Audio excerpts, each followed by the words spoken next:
Est-ce que vous êtes là?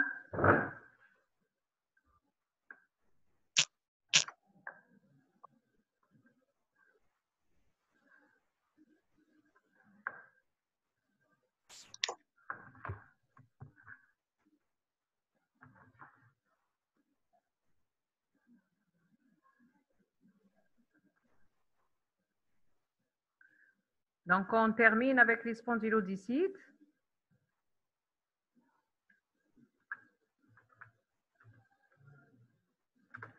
Donc, on termine avec les spondylodicites, qui est une pathologie rare, donc l'infection du rachis.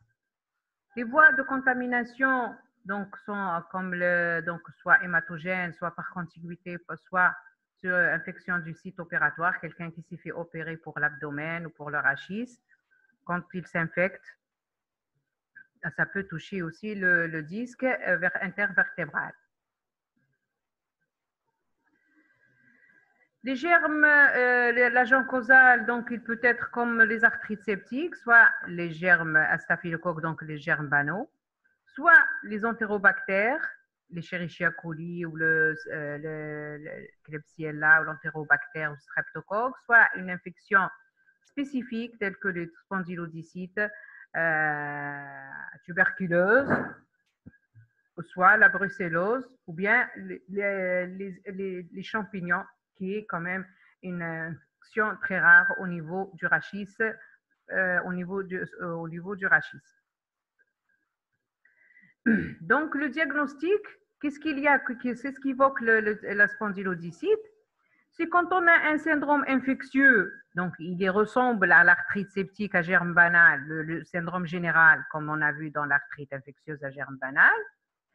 Et en plus de cela, il y a une symptomatologie rachidienne. Il y a une symptomatologie rachidienne, ça veut dire qu'il y a des douleurs vertébrales qui s'installent brutalement, progressivement selon le germe. Et on trouve les douleurs à la percussion des épineuses, un syndrome rachidien avec une raideur rachidienne et contracture des muscles vertébraux, une limitation des mouvements du rachis, quel que soit lombaire, dorsal ou cervical, ça dépend du siège. La chose aussi qu'il faut ici savoir, c'est que quand on a une atteinte du rachis, vous savez qu'est-ce qu'il y a à l'intérieur du canal rachidien. Ça veut dire qu'il y a des structures neurologiques. On peut avoir des compressions, des signes neurologiques en fonction du degré d'infection et de compression du rachis. Si au niveau bas, après le DLU, donc c'est les radiculalgies, au-dessus de ça, au niveau dorsal et cervical, donc on peut avoir des paraplégies, tétraplégies, ça dépend du siège de la lésion. Le tableau clinique, donc quand on a une fièvre, des rachialgies, il faut suspecter la spondylodicite le plus tôt possible, il faut rechercher un foyer infectieux, il faut traiter rapidement parce qu'il y a un risque fonctionnel et un risque vital qui est très, très important, qu'il faut les traiter de façon plus rapide, très rapide. La complication la plus redoutée, c'est la complication neurologique, soit une paraplégie ou bien radiculalgie, ça dépend du siège du niveau d'atteinte de l'infection. À la radiographie, comme dans les arthrites, au départ, il y a une radiographie.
Vous voyez la diapo? Oui. Ah, très bien. Donc, les radios, donc la radiographie, comme dans l'arthrite septique, au départ, la radiographie, elle est normale. Ensuite, il va y avoir un pincement. Un pincement du disque, c'est l'équivalent du pincement de l'interligne articulaire, la même chose. Il va y avoir des érosions, des géodes sous-chondrales, intracorporelles, des tassements, etc. On verra ici. Regardez là, le disque intervertébral là. Vous voyez la radio? Ça, c'est le disque Oui. intervertébral. Regardez la hauteur. Regardez la hauteur. La particularité du disque, c'est qu'il va en augmentant de hauteur, de haut en bas. Regardez cette partie-là, il y a une diminution de la hauteur du disque.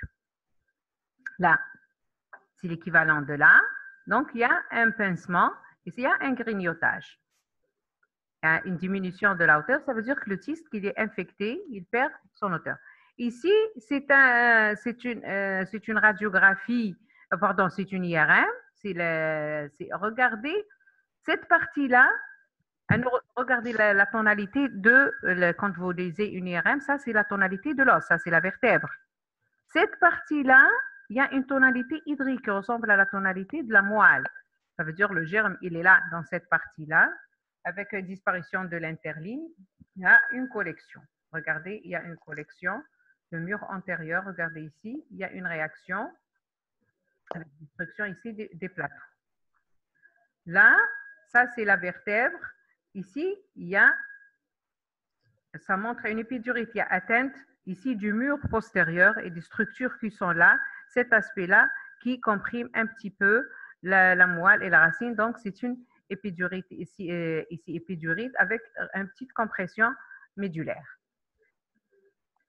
Le bilan, vous allez trouver le bilan d'un syndrome infectieux, quel que soit son siège, et vous faites des prélèvements soit la même chose au niveau des prélèvements scanoguidés de l'endroit où il y a l'infection, au niveau du disque, au niveau du disque, ou bien de la vertèbre, soit vous faites des ponctions, pardon, soit vous faites des hémocultures, comme on a fait pour les arthrites infectieuses périphériques.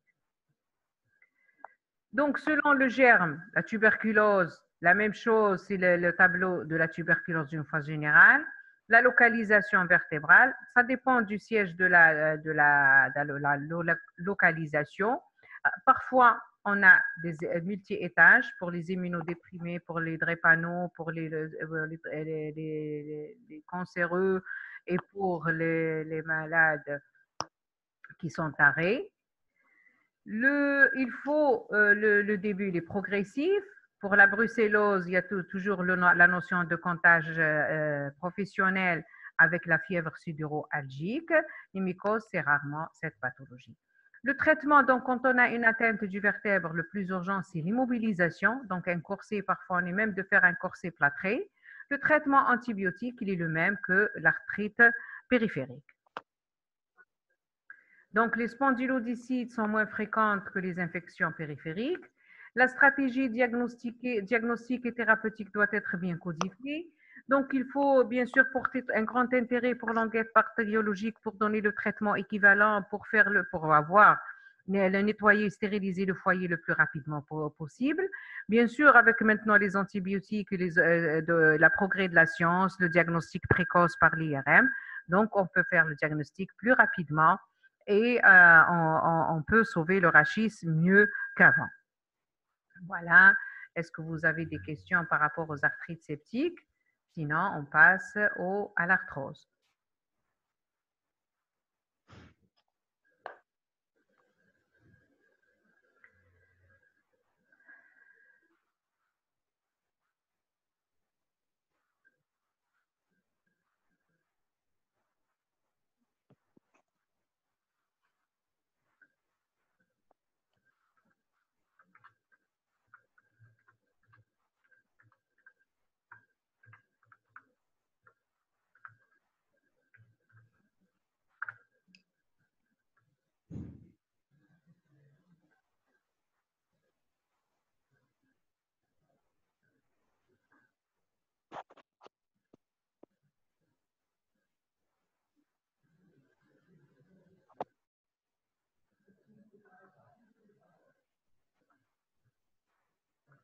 Oui. Ok, d'accord. Ok, l'arthrose, l'arthrose aussi, c'est un rhumatisme. Vous voyez l'écran ou pas? Oui. Ah, très bien.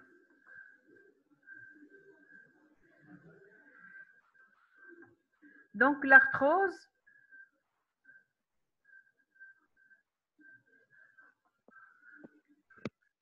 c'est un rhumatisme dégénératif, donc ce n'est pas un rhumatisme inflammatoire.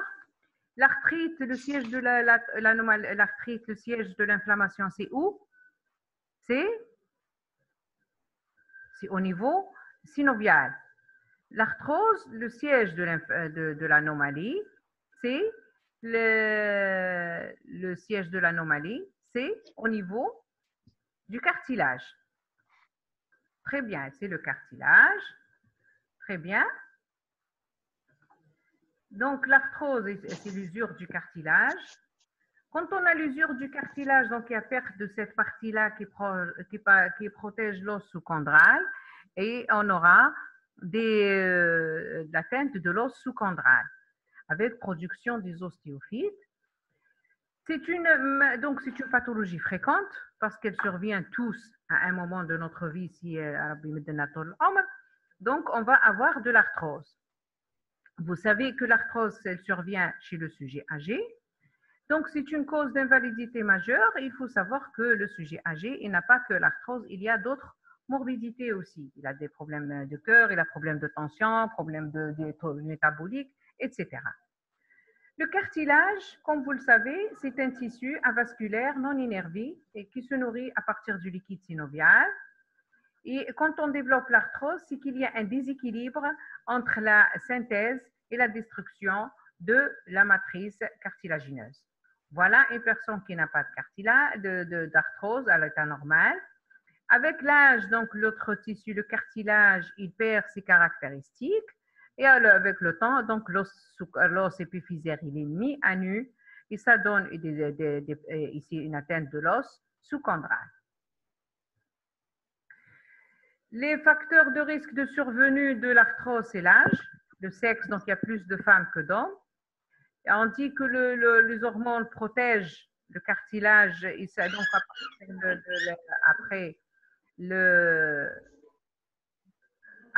dans la ménopause, donc il y a perte donc d'hormones. Et c'est des facteurs qui favorisent l'apparition, donc qui favorisent donc qui donne le cartilage, il perd un peu avec la ménopause ses qualités d'être souple et bien hydraté, etc. Le surpoids, il y a des facteurs génétiques. Vous savez qu'il y a des familles qui font des arthroses douloureuses. Il y a des gens chez qui vous trouvez de l'arthrose, mais n'est pas très symptomatique. Bien sûr, les facteurs locaux, quelqu'un qui a un traumatisme avec atteinte de l'articulation, de l'interligne articulaire, il est plus susceptible de développer une arthrose que quelqu'un qui a une articulation intacte. L'inégalité des membres, etc. Voilà, on va voir maintenant la définition de la gonarthrose, l'arthrose du genou. L'arthrose, donc l'articulation du genou, il y a l'articulation fémoro-tibiale, il y a l'articulation fémoro-rotulière.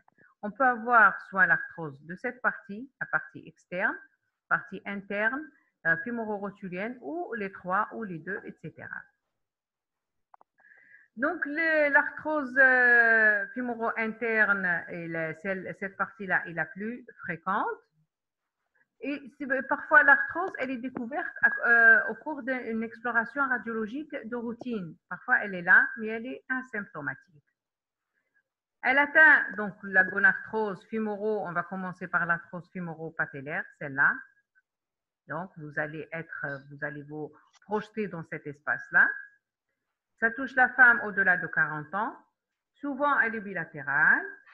Et donc, si on fait la radiographie à toute la population, on va la trouver presque présente en 10% chez toute la population âgée de plus de 65 ans. La douleur, quand vous avez donc l'arthrose, donc c'est l'usure du cartilage, qui siège au niveau de la partie, donc entre la rotule et le genou, vous allez avoir des douleurs qui sont mécaniques. Mécanique, qu'est-ce que ça veut dire? Ça veut dire c'est une douleur qui survient au repos, pardon, qui survient au mouvement et elle est, ça survient au repos et elle disparaît, elle survient, pardon, au mouvement et elle disparaît au repos. Ça, c'est la définition de douleur mécanique. Elle est déclenchée par quoi? Donc, c'est une douleur au niveau de la rotule et donc la rotule et la face donc de la face des condyles fémoraux. Donc, tout ce qui est mouvement de cette partie-là, donc tout ce qui est mécanique de cette partie-là, ça veut dire la descente des escaliers, la station debout prolongée, l'agenouillement. Donc, si vous marchez sur un terrain plat, non accidenté, vous avez moins de douleur. Quand vous marchez avec une arthrose qui est entre la rotulée, donc il y a un signe d'accrochage. Ce sont des patients qui vous disent, moi je me bloque quand je marche et puis ça me gêne en marchant et on peut avoir des penchements articulaires.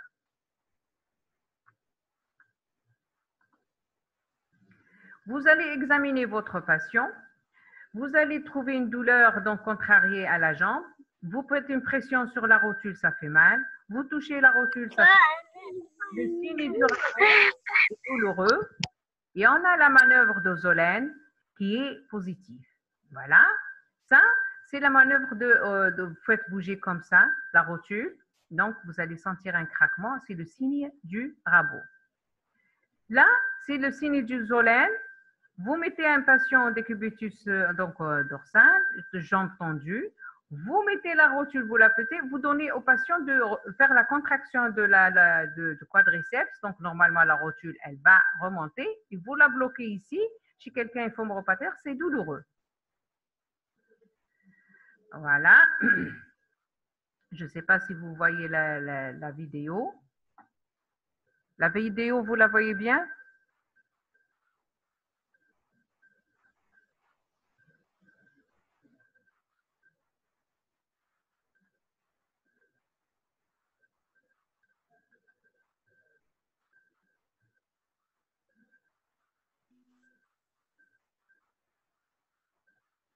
Oui. Oh, oui, je vais essayer de la faire fonctionner parce que c'est moi qui n'est pas en train de voir le...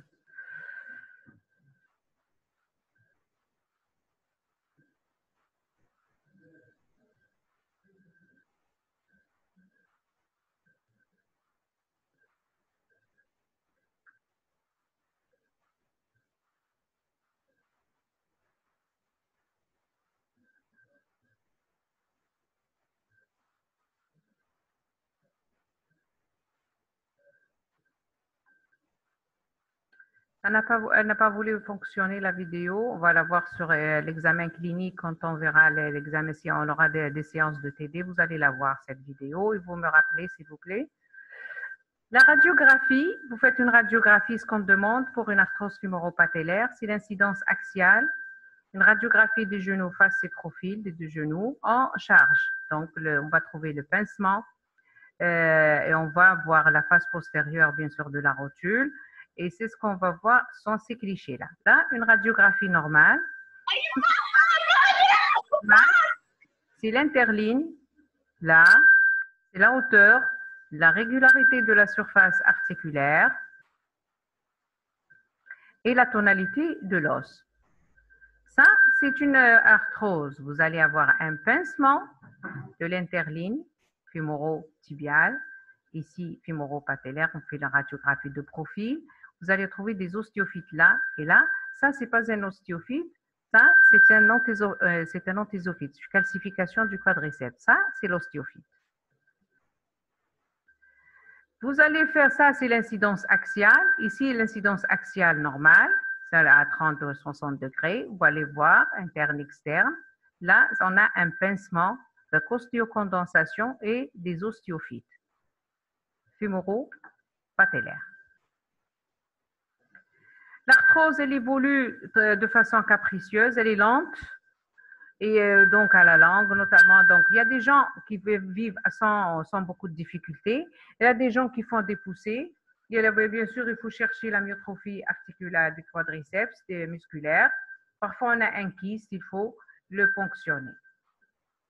L'arthrose fémoro-tibiale, elle touche beaucoup plus la femme. Elle est très fréquente à partir de l'âge de 55 ans, elle augmente. La douleur, la même chose. On a une douleur de type mécanique qui siège au niveau du genou. Elle est exacerbée. La rotule, c'est surtout à la descente des escaliers, mais la fémoro-tibiale, c'est la descente ou la descente ou la montée des escaliers. Elle est soulagée par le repos. Bon, ça peut s'accompagner de congestion, parce que, donc,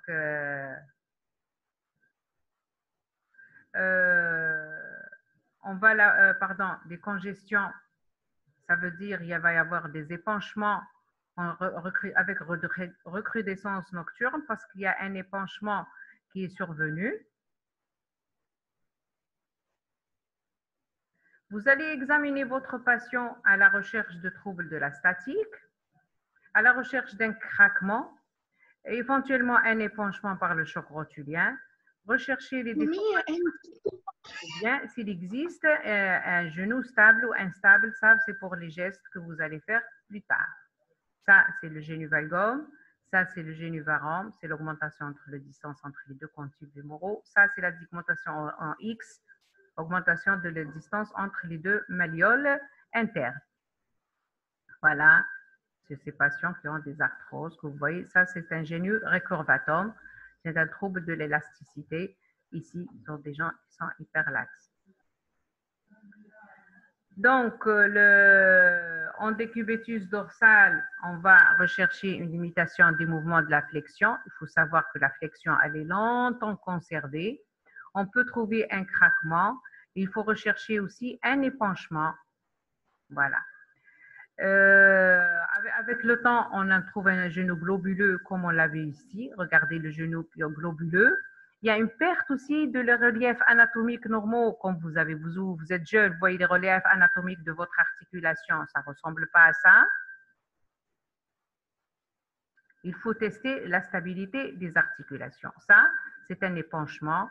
Ici, l'examinateur est en train de chercher l'épanchement par le choc rotulien. Il percute avec le toit. La rotule, si elle est dendritique, donc elle va bouger. Voilà, je vais essayer de voir ici. Vous faites la radiographie des deux genoux en charge, ça veut dire debout, face et profil. Vous pouvez faire un défilé fémoro-patellaire ou bien une incidence de choose. Incidence en choose, ça montre la partie le cliché en postéro-antérieur pour voir le pincement en postérieur de la rotule. Voilà, c'est les signes cardinaux de l'arthrose, c'est le pincement, l'ostéophyte et les géodes sous-chondrales. Le bilan biologique pour l'arthrose, il n'y a aucun bilan qui montre qui est spécifique à l'arthrose. Le bilan, il est strictement normal.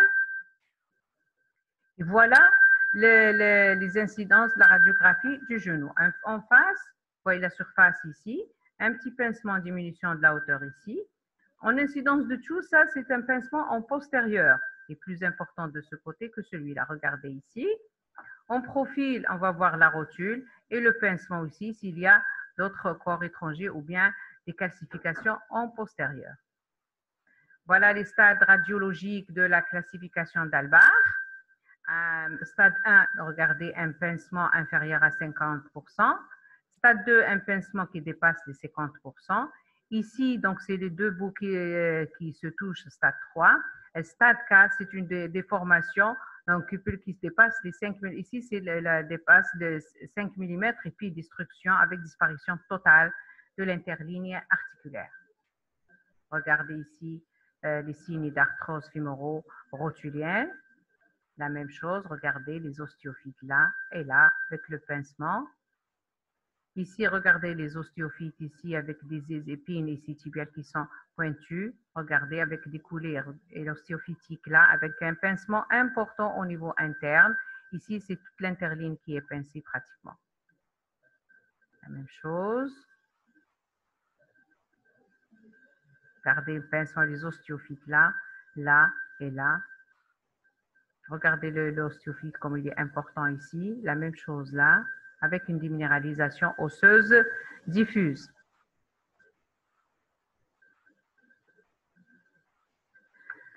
Le diagnostic différentiel, je vous ai dit donc l'arthrose, donc la gonarthrose, donc c'est une douleur du genou qui est arthrosique. Vous allez faire le diagnostic avec toutes les pathologies qui donnent une douleur au niveau du genou, avec ou sans tuméfaction du genou et qui ne sont pas arthroses. Ça veut dire toutes les structures périarticulaires, toutes les structures osseuses avec leur pathologie, et tous les l'hygroma du genou, et bien sûr toutes les projections qui donnent au niveau du genou, telles que la radiculalgie ou bien douleur projetée de la hanche, et tout ce qui est infectieux, donc infectieux, rhumatismal, métabolique, etc. Donc tout ce qui est épanchement.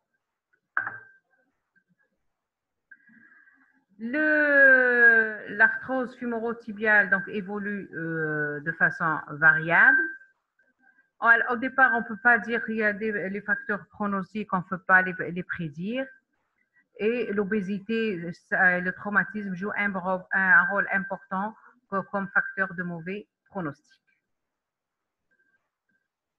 Le traitement, il faut aménager le genou, il faut le mettre au repos pendant la poussée. Il faut éviter la marche, le port de charge lourde. Il faut perdre du poids, il faut faire de la rééducation, il faut donner les anti-arthrosiques, il faut donner des traitements donc, pour la poussée. Quand on a un penchement, il faut traitement local comme l'arthrite. Et on peut au genou, on fait la ponction, pardon, on fait de l'infiltration à l'acide hyaluronique.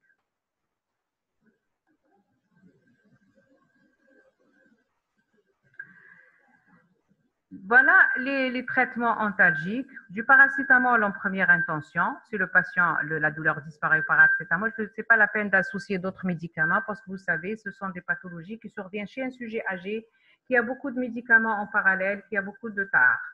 Les anti-inflammatoires en cas de non-réponse, c'est comme le, pardon,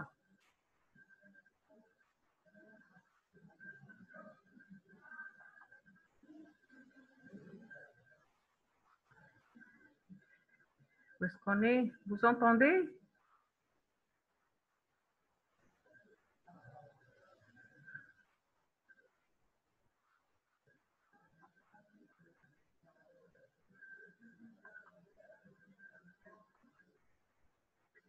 Donc, il faut donner le traitement.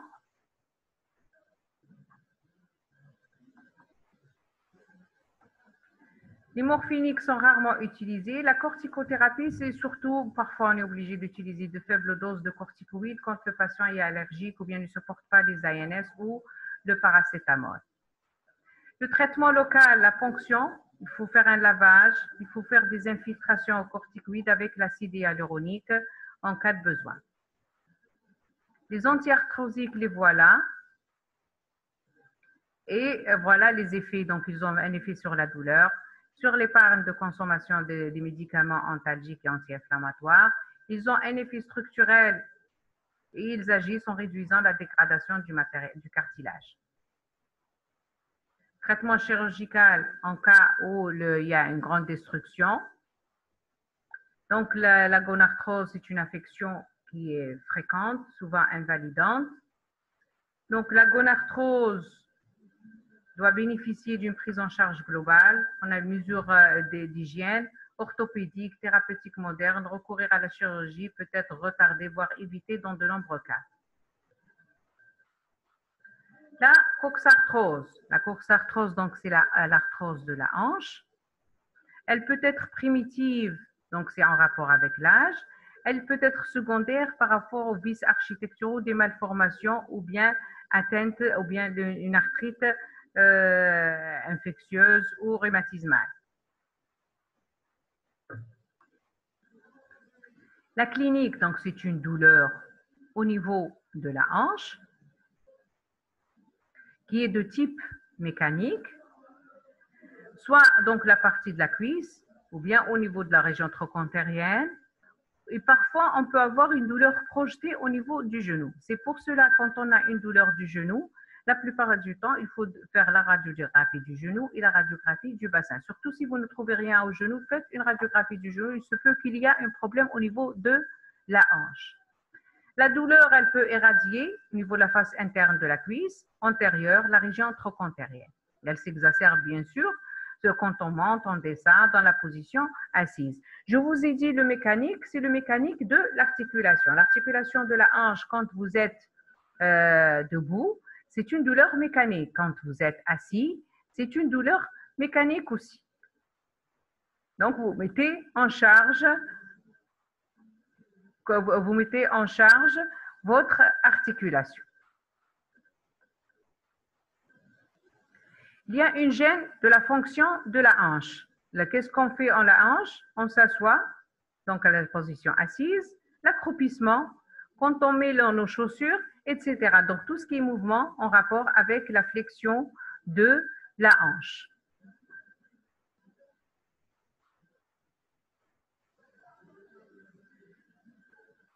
L'examen, vous examinez votre patient à la marche.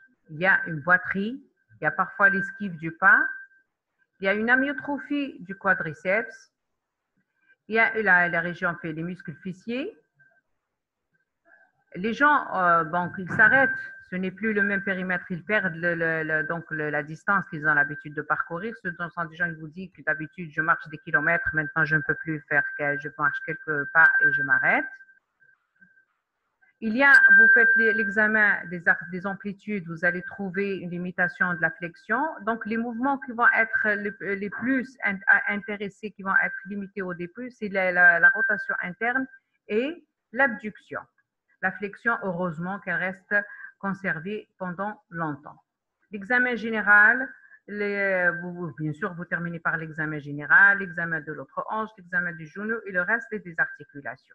Parce qu'avant tout, vous êtes des médecins. La radiographie, vous allez trouver les signes cardinaux de l'inflammation comme vous le connaissez. Regardez ici une radiographie normale.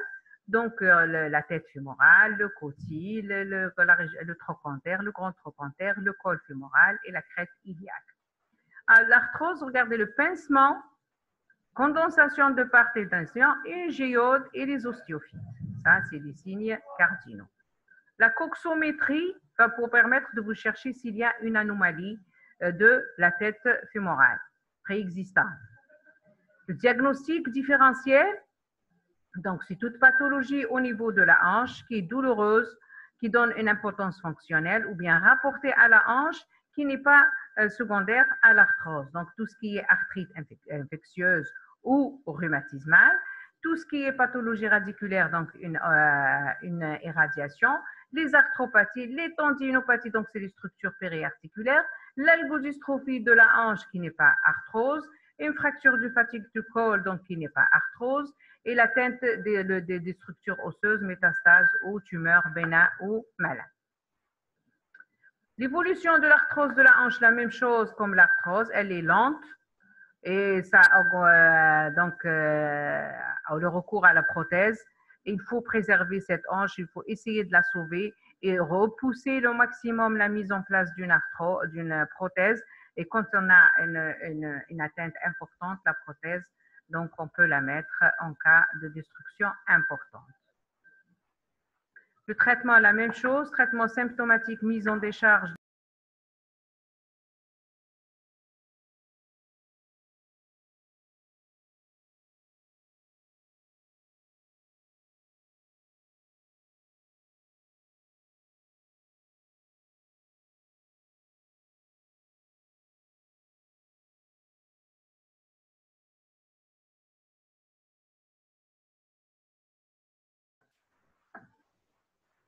Vous m'entendez maintenant?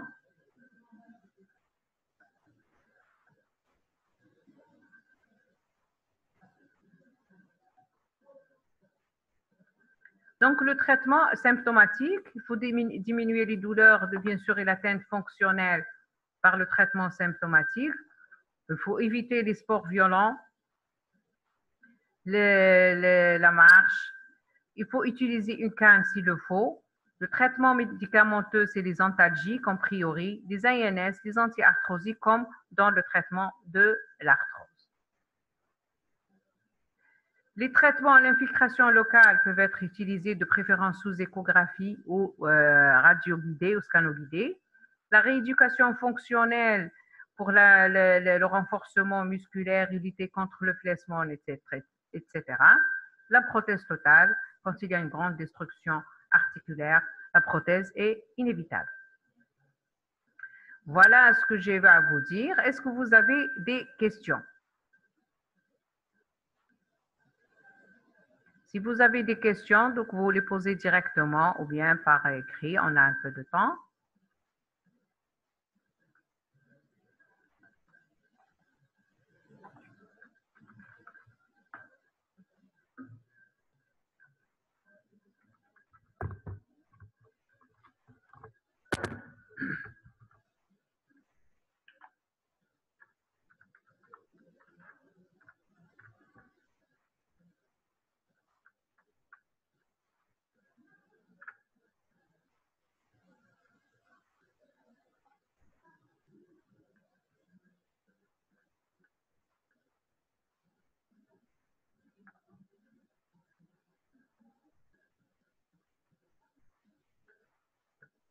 Oui, c'est une très bonne question.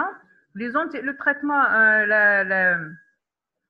l'arthrose, donc c'est un déséquilibre, donc c'est une poussée, c'est une antalgie. Les anti-inflammatoires, de préférence, il faut les utiliser quand le patient est symptomatique. Quand il n'y a plus de symptômes, il faut arrêter les traitements. Le traitement, ça ne sert à rien, ça ne protège ni cartilage ni rien du tout. C'est seulement pour soulager le patient. Ensuite, les choses vont se rétablir d'elles-mêmes et il faut éviter. D'ailleurs, ce sont des gens, il faut leur dire, même dans la prescription, il faut dire quand il y a une douleur, vous prenez le traitement. Quand il n'y a pas, il faut l'arrêter, de préférence.